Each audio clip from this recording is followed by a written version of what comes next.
Avec nous ce soir, Hélène Buzzetti, Chantal Hébert, Paul Journet, bonsoir. Bonsoir. Je l'ai dit d'entrée de jeu au début de l'émission, on n'avait pas vu une telle crise secouer le service de police de la Ville de Montréal depuis Villanueva. La première ministre vient de nous dire, et elle l'a dit ailleurs aussi, je vais suivre ça, on verra si c'est suffisant. Est-ce qu'il n'y a pas beaucoup de voix qui commencent à s'accumuler en disant il devra avoir un regard extérieur, il y a la justice bien sûr, mais un regard extérieur. Hélène? Je pense que le gouvernement a raison de dire attendons de voir l'issue de tout ça. On a encore quand même seulement des informations parcellaires sur ce qui est sorti vendredi soir. On comprend que c'est grave, mais outre l'élément là, des cheveux qui est ressorti, on ne sait pas précisément de quoi il est question. Il faudra creuser tout ça. On nous dit qu'il y a des enquêtes internes, etc. Donc, me semble-t-il que la simple mesure de prudence est de laisser aller ces processus-là, obtenir les réponses qui sont nécessaires et après ça, on déterminera s'il est nécessaire d'aller plus loin. OK. Chantal, Paul, est-ce qu'on a besoin d'un regard extérieur selon vous? Chantal? Je suis complètement d'accord avec Hélène, c'est prématuré. Bien sûr, c'est la première chose que tout le monde dit, on va faire une enquête publique ou une enquête externe, mais dans un premier temps, il faudrait qu'on en sache plus. Et pour l'instant, on sait franchement pas grand-chose. On sait que c'est grave, on sait que des mesures importantes ont été prises, ce qui va dans le sens de quelqu'un s'en occupe, mais au-delà de ça, avant de sauter aux conclusions d'une enquête, parce que ça se dit bien, il faudrait quand même savoir de quoi il est question. Paul? Oui, il y a toujours un malaise quand un corps policier enquête sur lui-même, mais le ministre Lafrenière a pris acte de ça, puis il a nommé un rapporteur. Et aussi, la différence dans ce cas-ci, c'est que le patron du SPVM n'est pas du tout en train de banaliser le problème ou de tenir des propos ambigus en dénonçant la situation tout en essayant de défendre son organisation. Il est aussi indigné et troublé que le reste de la population. Donc, en attendant d'avoir plus d'informations, puis de laisser ces processus-là suivre leur cours, peut-être qu'on sera mieux à même de savoir à quelles questions on veut répondre, parce qu'en effet, c'est toujours le réflexe des oppositions quand il y a un problème, c'est de dire on veut une commission d'enquête, mais quel genre de commission? Qui doit la mener? Avec quel mandat? On parlera de quoi? On parlerait de quoi? Est-ce qu'on parlerait de formation, de recrutement, du SPVM, juste de Montréal-Nord? Avant de savoir quelles questions poser, il faudra avoir plus d'infos sur ce qui s'est passé exactement, puis c'est l'étape qu'on suit en ce moment. Parce que le chef lui-même a dit depuis samedi, puis il répète cette phrase, il dit « Je m'attends à un tsunami de plaintes un peu partout. Les paroles vont se libérer, puis il y aura des gens qui vont parler. » Donc, lui a l'impression que c'est un phénomène qui n'est pas circonscrit au 39, le poste de Montréal-Nord à voir. Donc, vous dites il est trop tôt pour tirer des conclusions. Très bien. Madame Fréchette, vous avez entendu l'entrevue, puis elle en a donné une dizaine aujourd'hui. Est-ce que, d'après vous, c'est ma question, Chantal, je commence avec vous, elle arrive bien à se définir aux yeux du public différemment du gouvernement dans lequel elle était de M. Legault? Jusqu'à un certain point, c'est impossible de faire 100% là-dessus parce qu'elle en faisait partie de ce gouvernement-là. Elle n'est pas Mark Carney qui arrive de l'extérieur et qu'on tente désespérément de rattacher au gouvernement. Cela dit, je vous dirais que ses adversaires lui rendent la vie plus facile quand même. Le genre de fin de semaine qu'on a vu avec le chef du Parti québécois, le chef du Parti libéral, qui s'envoient des mises en demeure ou qui s'accusent de choses improuvables, qui sont simplement suggérées parce qu'on se pose des questions. Ça laisse beaucoup d'espace à la Coalition Avenir Québec et à Christine Fréchette, qui, elle, n'est pas empêtrée là-dedans.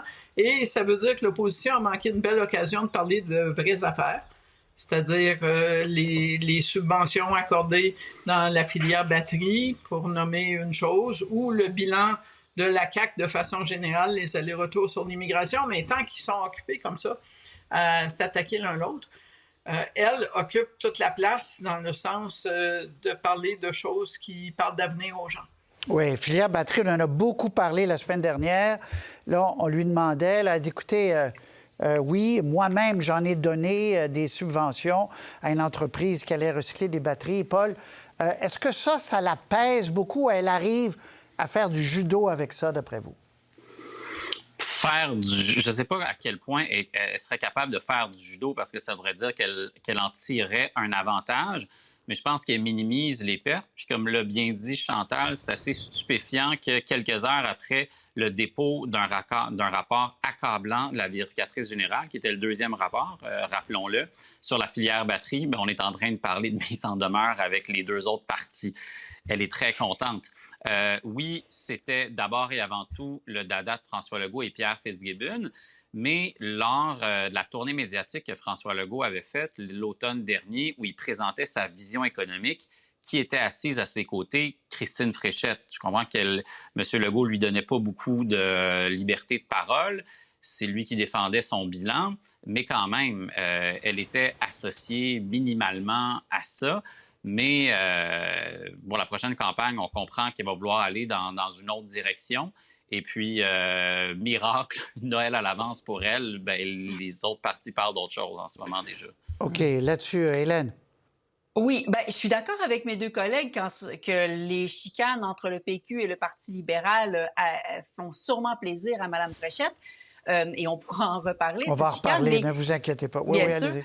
Mais quand même, la sortie de François Legault sur les réseaux sociaux pour dire « Attends un peu, je suis pas d'accord avec ce que le vérificateur général a dit.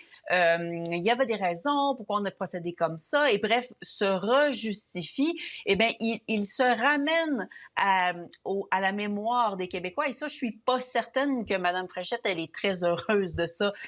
Parce qu'on l'a bien vu dans votre entrevue avec elle tout à l'heure, ça lui pèse, ça. Et elle a de la difficulté quand même à se détacher complètement de cet héritage. Bon, les explications qu'elle trouve à donner, c'est j'aurais pas investi autant dans des startups. Bon, d'accord, mais encore, c'est pas nécessairement une très grande distance par rapport à ce que le gouvernement précédent, si on peut appeler ça comme ça, faisait. Alors, c'est la preuve, je pense, quand même qu'il y a un malaise de son côté et que ça ne se dissipera peut-être pas complètement pendant la campagne électorale. Oui, il y a une partie aussi où elle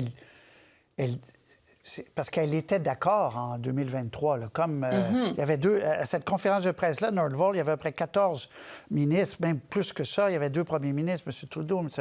Il y avait beaucoup de monde. Puis même l'opposition nous disait, ouais, ça risque d'être un bon coup. Donc, elle était d'accord à ce moment-là avec la stratégie aussi. C'est difficile de dire aujourd'hui. Paul, je vous attends, je vous vois réagir.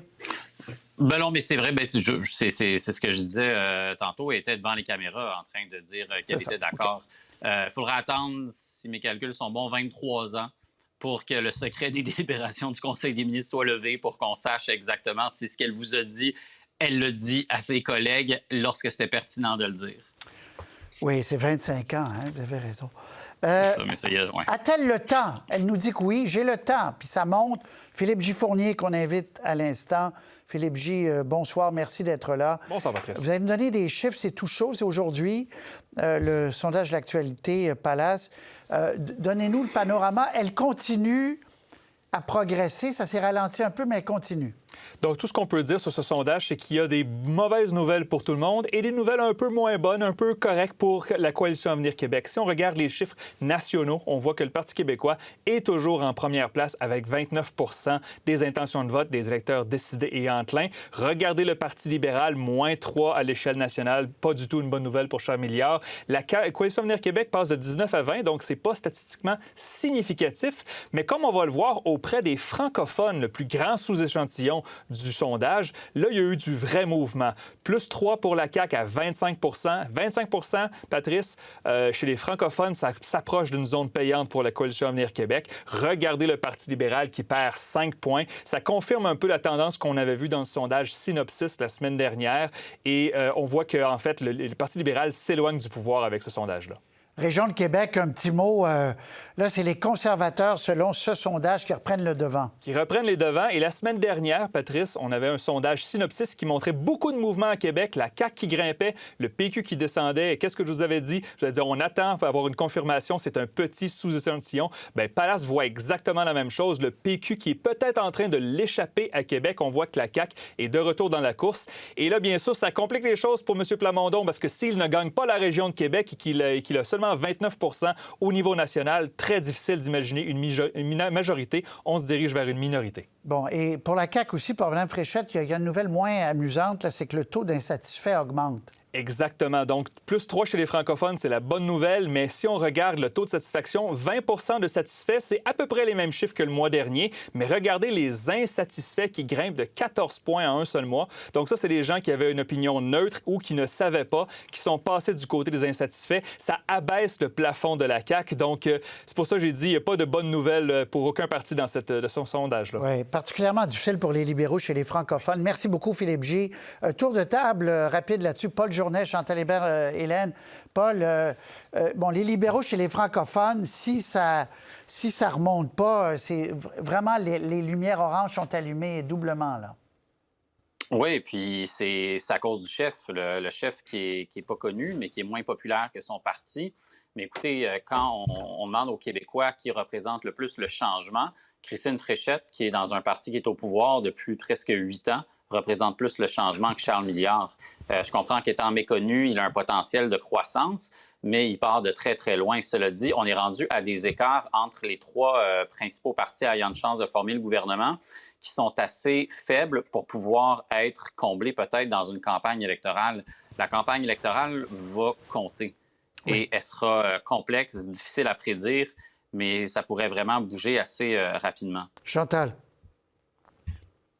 Oui, alors j'espère que Paul Saint-Pierre Plamondon regarde ces chiffres-là parce qu'avec son opération depuis la fin de la session et sa conférence de presse où il a parlé vraiment beaucoup du Parti libéral, il envoie des électeurs fédéralistes à la CAQ.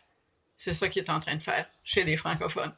Parce que les électeurs fédéralistes francophones du Parti libéral sont très sensibles à la question référendaire et s'ils ont la perception que le Parti libéral ne peut pas gagner, ils vont se replier sur l'autre option et l'autre option, c'est la coalition Avenir Québec. Alors, en tapant sur les libéraux comme ça, M. Saint-Pierre Plamondon fait un peu le jeu de la coalition Avenir Québec. Quant à votre question, est-ce que tout est possible? Je vous rappellerai qu'on s'est posé la même question quand Mark Carney est devenu chef du Parti libéral. Je ne compare pas Mark Carney et Christine Fréchette, mais Jean Charest et François Legault, pour en nommer 2, quand ils ont gagné les élections, qui sont devenus premiers ministres, n'ont pas commencé la campagne en tête. Ils l'ont commencé à l'extérieur du peloton et ils ont monté parce que finalement, on aime ça, une campagne où quelqu'un qui n'est pas fait pour gagner la coupe finit par la gagner. Hélène.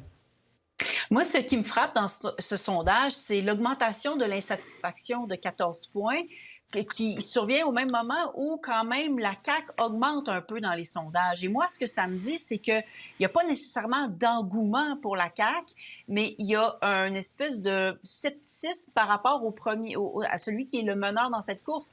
Tout ça, il y a une stagnation de la part du PQ et qui semble être totalement auto-infligée parce que, clairement, c'est pas parce que la CAQ monte dans les sondages que les gens sont plus satisfaits de ce parti. On sent encore un désir d'en changer. On n'aime plus ce gouvernement, sauf que face aux choix qui se proposent, bien, les gens se résignent peut-être à choisir la CAQ. Alors, pour moi, j'y vois un gros signal d'alarme pour le Parti québécois, pour le meneur de cette course, qui doit voir ça comme malgré un gouvernement impopulaire, si les gens hésitent à me choisir. Ouais. Ça, c'est un gros signal d'alarme. Il y a eu un basculement vers les « je ne sais pas », vers c'est comme vers Mme Fréchette, un peu moins populaire.